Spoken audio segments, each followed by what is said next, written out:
I'm Kimberly Corrington, and today I'm talking about how to make a bow.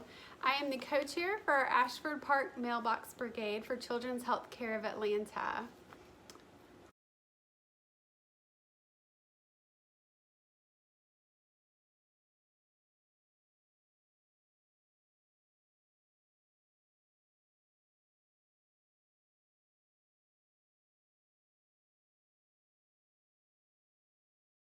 Once you have cut your ribbon and you've marked it all, it is time to make actual bows.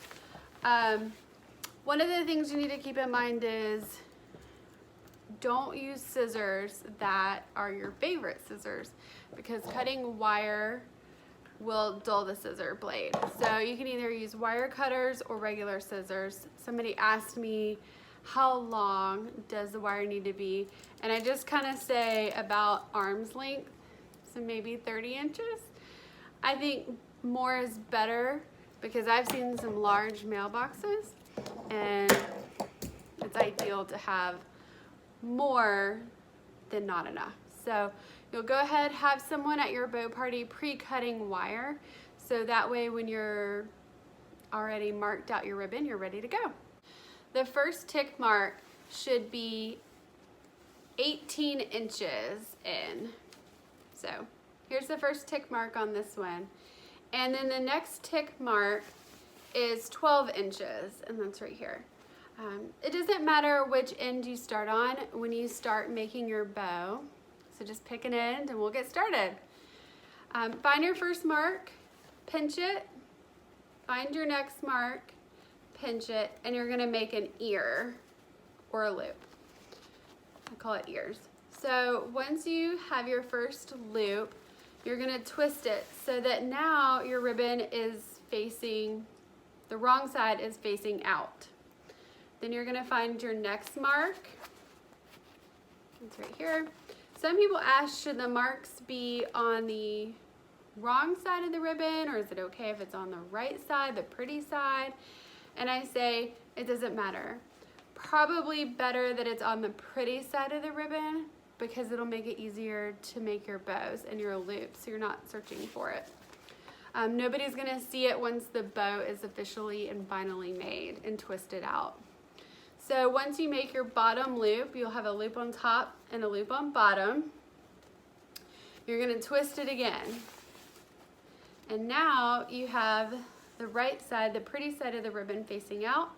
You're gonna find your next tick mark, make another loop, twist it, wrong side's out again, find your next tick mark, twist it. Don't worry about making perfect loops right now. Right now your goal is to find the tick marks and make sure you're twisting in between. So then we're gonna twist, find the next one, bow, twist.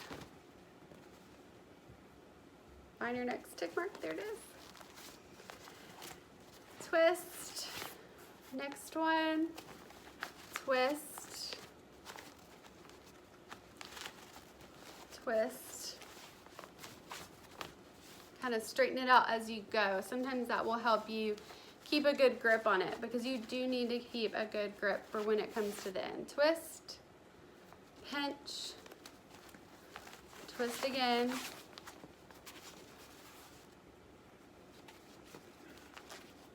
pinch, twist, pinch, twist, and make sure you're twisting up at your hand, pinch, and this is the last one. There it is. So you generally know if you've done it right when you have a tail on top and a tail on bottom. Then you're gonna take your wire, don't poke your eye out, and you're gonna wrap it around. So what I do is find the center of the wire and wrap it around the bow like this.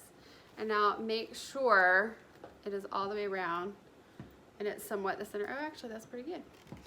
So make sure it's really tight, and at the very top I'm gonna pinch it, right? And then once I pinch it, I'm going to twist.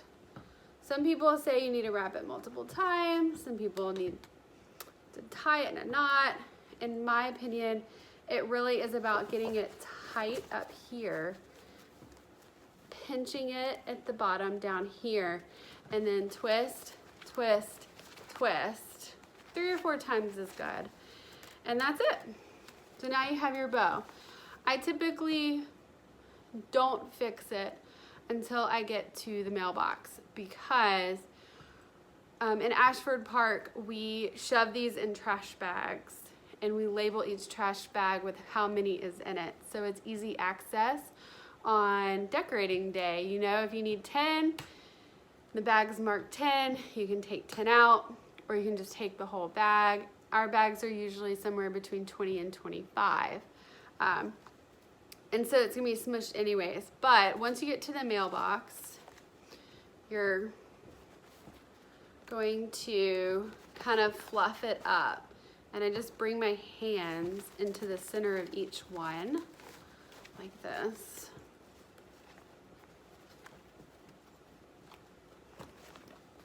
And then just kind of straighten it out. Again, when you're making the bow, I don't think it really matters about it being perfect until you get to the box. And then even then, it's not gonna be perfect. It's a handmade bow. So you just kind of want to straighten it out. And then I kind of start pulling in opposite directions. So now that I've got it a little bit more fluffed, you can see it doesn't look perfect yet, but that's okay. So you get your tails, and then once I get it on the box, I usually scoop this into one side and this around the other side of the greenery, or pick a greenery that's on top. And then I pull the ribbon up like this to make a pretty bow. So, see? And then on the bottom and on the sides,